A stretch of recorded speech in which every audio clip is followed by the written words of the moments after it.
आज की इस वीडियो में हम लोग करने वाले हैं 12th क्लास इंग्लिश का chapter second the tiger king. और ये जो चैप्टर है आपकी विस्तास बुक में से है और इस चैप्टर के जो ऑथर हैं उनका नाम है कल्कि कृष्णमूर्ति। तो चलिए फिर बिना किसी देरी के वीडियो शुरू करते हैं।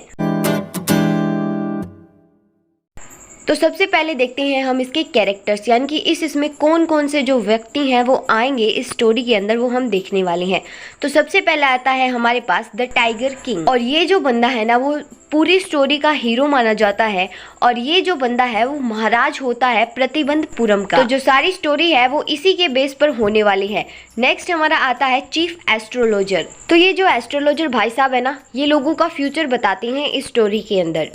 और ये जो दुरई है ना वो चीफ लीडर है तमिल में। उसके बाद में हमारा यहाँ पे जिक्र होगा एक जो ब्रिटिश हाई रैंकिंग ऑफिसर है और उसके सेक्रेटरी। नेक्स्ट है हमारे पास दीवान, और ये एक चीफ एडमिनिस्ट्रेटिव है जो कि महाराजा के ऑफिस में काम करता होगा।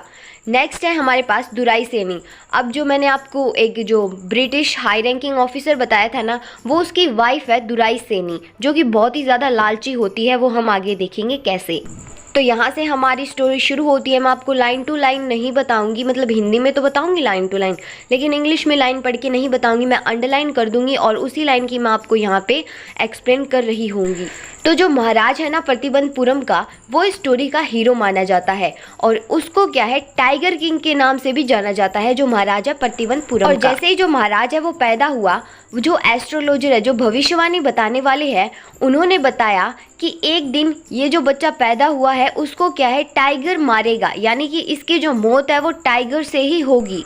और जो 10 दिन का बच्चा है वो एस्ट्रोलॉजर को बोलता है ओ वाइस प्रोफेट। यानी कि यहाँ पे हैरान कर देने वाली बात है कि जो 10 दिन बच्चा है वो ठीक से अपना मुंह भी नहीं हिला सकता, वो बोल पा रहा है और उस एस्ट्रोलॉजर को बोल रहा है ए बुद्धिमान एस्ट्रोलॉजर।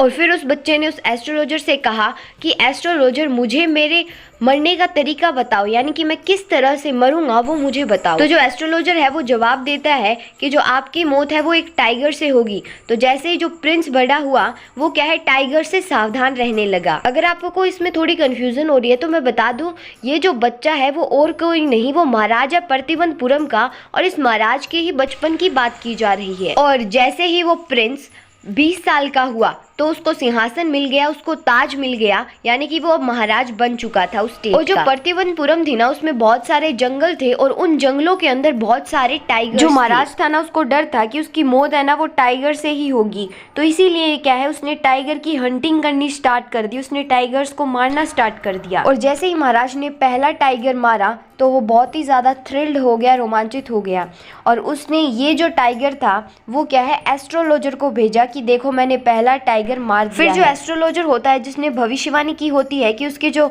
मौत है वो टाइगर से होती है, तो वो कहता है कि your majesty may kill 99 tigers in exactly the same manner but you must be very careful with the 100 tiger. फिर जो एस्ट्रोलॉजर है वो कहता है कि आपने ये टाइगर तो मार दिया और आप बाकी भी जो 99 टाइगर्स है वो इसी तरीके से मार सकते हैं, लेकिन जब आप 100वां टाइगर मारो तब आपको बहुत ही ज़्यादा ध्यान देना है। और महाराज का टारगेट था 100 टाइगर को मारने का, यानी कि 100 टाइगर्स को मारने का। और फिर जो एस्ट्रोलॉजर है वो कहता है, वो प्रॉमिस करता है कि मैं अपनी सारी बुक्स फाड़ दूंगा जो कि एस्ट्रोलॉजी की है और उनको सभी को क्या है जला दूंगा अगर आपने जो 100 टाइगर है वो मार दिया, यानी कि आपके हाथों से 100 जो टाइगर होगा वो नहीं मरेगा।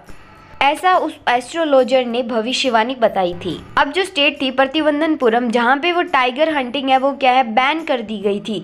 सिर्फ जो महाराजा है वही क्या है टाइगर हंटिंग कर सकता है, उसके अलावा टाइगर हंटिंग कोई नहीं करेगा। फिर महाराज ने प्रतिज्ञा ली कि वो सारे जो उसके स्टेट के मैटर्स है सारे मामले सुलझाएगा उन 100 टाइगर्स को मारने के बाद में।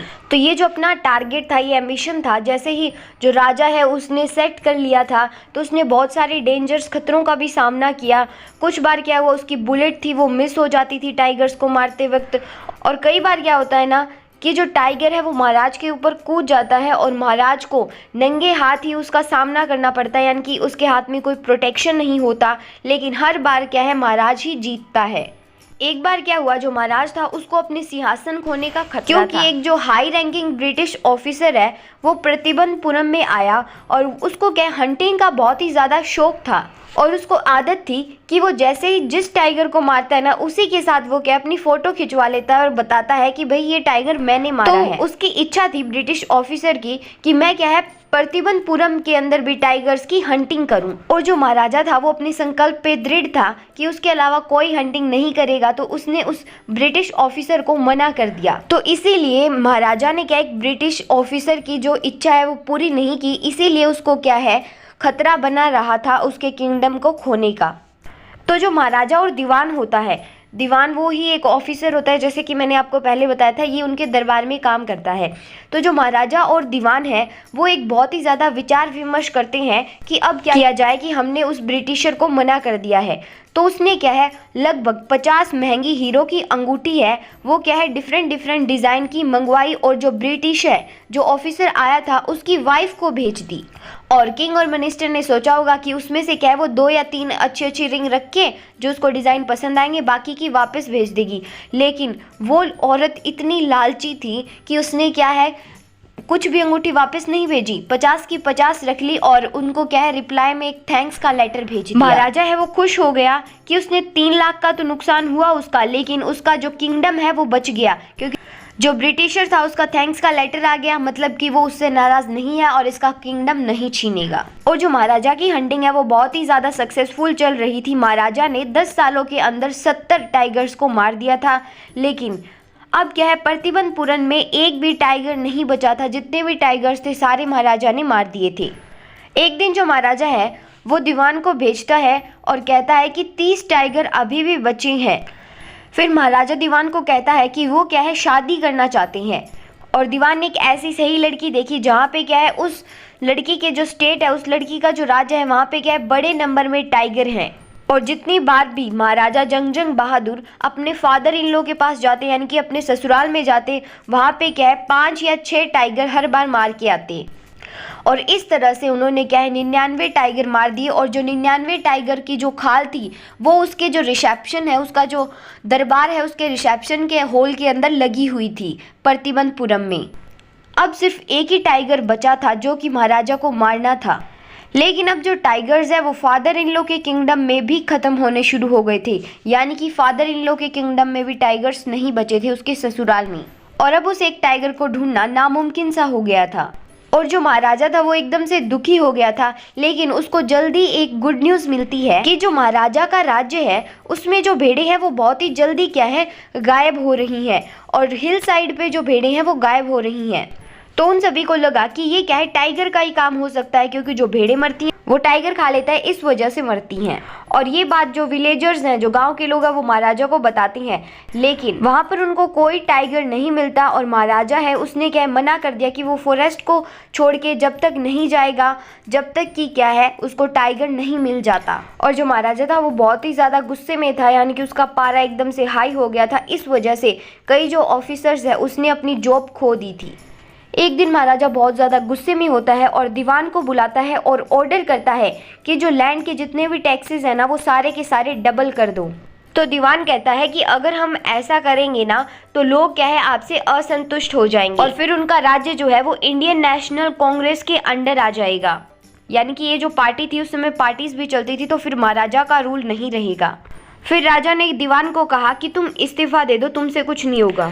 और दीवान को डर लगने लग गया, लेकिन जैसे ही वो अपने घर जा रहा था तो उसने एक टाइगर को देखा जो कि लाया गया था पीपल्स पार्क से, जो कि मद्रास के अंदर है, और उसको क्या है छुपा दिया गया था एक घर के अंदर। एक दिन आधी रात को सारा जो टाउन था वो सो रहा था, और जो दीवान और जो उसकी बूढ़ी वाइफ है ना उसने उस टाइगर को क्या किया एकदम से ही घसीटा और कार के अंदर डाल दिया और सीट पर धकेल दिया। और जो दीवान था उसने उस कार को चलाया और फॉरेस्ट के अंदर ले गया जहाँ पे जो महाराजा है वो हंटिंग कर रहा था। अब जो टाइगर था ना वो कार से बाहर ही नहीं आ रहा था, लेकिन कैसे तैसे करके जो दीवान था उसने उस टाइगर को बाहर निकाल दिया कार से और एकदम धकेल दिया ग्राउंड के ऊपर। अगले दिन क्या हुआ कि जो टाइगर था वो घूमते घूमते महाराजा के सामने आ गया और वहाँ सामने आके खड़ा हो गया। और जब महाराजा ने देखा कि जो 100 टाइगर है वो भी उसके सामने आ गया है, तो इसने बड़ी ही सावधानी से उसको निशाना साधा और जो टाइगर था वहीं पे मर गया। और महाराजा बहुत खुश था क्योंकि उसने जो अपनी प्रतिज्ञा थी 100 टाइगर्स को मारने की वो पूरी कर ली थी। महाराज ने ऑर्डर दिया कि इसकी जो लाश है इस टाइगर की, इसको बड़े ही शानदार तरीके से हमारे राज्य के अंदर लाओ। और ये ऑर्डर देने के बाद महाराजा अपनी कार में बैठ गए। जब महाराजा कार में बैठे उसके बाद में जो हंटर्स थे ना, उन्होंने देखा, उस टाइगर के पास गए तो देखा वो टाइगर है, उसकी आईज खुल रही हैं और उस टाइगर ने उनकी ओर पीछे मुड़ के देखा। अब जो वो आदमी थे वो समझ गए थे कि ये जो टाइगर है ये नहीं मरा है और जो बुलेट थी वो हो सकता है कि मिस हो गई हो। और उन्हें लगा कि पहले जो टाइगर था वो गोली चलने की वजह से बेहोश हो गया था, सिर्फ मरा नहीं था। और फिर उन हंटर्स में से किसी एक हंटर ने उस टाइगर से 1 फुट की दूरी बनाई और उस टाइगर को गोली से मार दिया। और जो टाइगर था वो मर गया था और उसको क्या है टाउन में लाकर वहाँ पे दबा दिया गया। अब यहाँ से हमें एक बात पता चलती है, जो 100 टाइगर था वो क्या है महाराजा ने नहीं मारा, वो हंटर्स ने मारा था। यानी कि जो उसका टारगेट था 100 टाइगर्स को मारने का वो अभी भी पूरा नहीं हुआ था, लेकिन महाराजा को लग रहा था कि उसका टारगेट पूरा हो चुका है। कई दिनों बाद जो महाराजा है उसके बेटे का 3रा बर्थडे सेलिब्रेट किया गया। महाराजा की इच्छा थी कि वो अपने बेटे को कुछ स्पेशल गिफ्ट करे उसके बर्थडे पे, इसीलिए उसने क्या एक वुडन टाइगर को टॉय शॉप से खरीदा और डिसाइड किया कि ये उसके लिए क्या एकदम परफेक्ट गिफ्ट है। और उस वुडन टाइगर की कॉस्ट थी वो थी 2 अन्ना और क्वार्टर। ये जो करेंसी है वो पहले के टाइम की है। तो ये जो था ना वो इतना महंगा गिफ्ट नहीं था, लेकिन शॉपकीपर ने उसको क्या है बार्गेन करने के लिए उसको 300 रुपीज़ का बताया।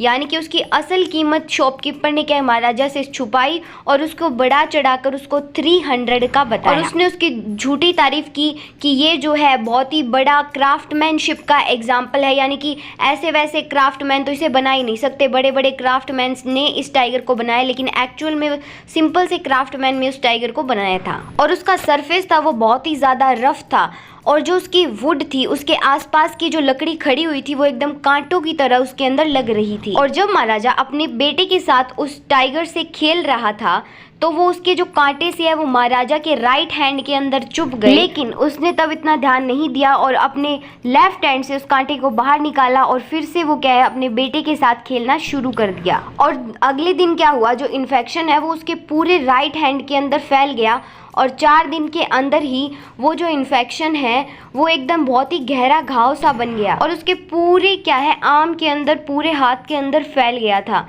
3 फेमस सर्जन को क्या है लाया गया मद्रास से ताकि उसकी क्या है वो सर्जरी कर सके। तो उस महाराजा को सारा चेकअप करके उन्होंने डिसाइड किया कि महाराजा को अब ऑपरेट ही करना पड़ेगा, इनका ऑपरेशन ही करना पड़ेगा। जो ऑपरेशन था वो तो सक्सेसफुल हो गया, लेकिन जो महाराजा था वो मर गया। तो इस तरह से जो 100 टाइगर था उसने अपना बदला पूरा कर लिया और जो टाइगर किंग है वो मर गया। तो यही थी आपकी स्टोरी द टाइगर किंग, कि किस तरह से एक वुडन टाइगर से महाराजा की मौत हो जाती है और वो ऐसे ही जो रियल टाइगर्स हैं उनको मारता है। और यहाँ पे जो एस्ट्रोलॉजर्स थे उनकी प्रेडिक्शन भी सही हो जाती है कि महाराजा की मौत टाइगर से होगी और वो उसकी मौत क्या है टाइगर से ही हुई। तो यहीं पे आपका चैप्टर खत्म होता है। इसके इंपॉर्टेंट क्वेश्चन भी जल्दी आ जाएंगे, तो चैनल को सब्सक्राइब करना बिल्कुल मत भूलना और हाँ कमेंट करके ज़रूर बताना कि ये वीडियो आपको कैसी लगी।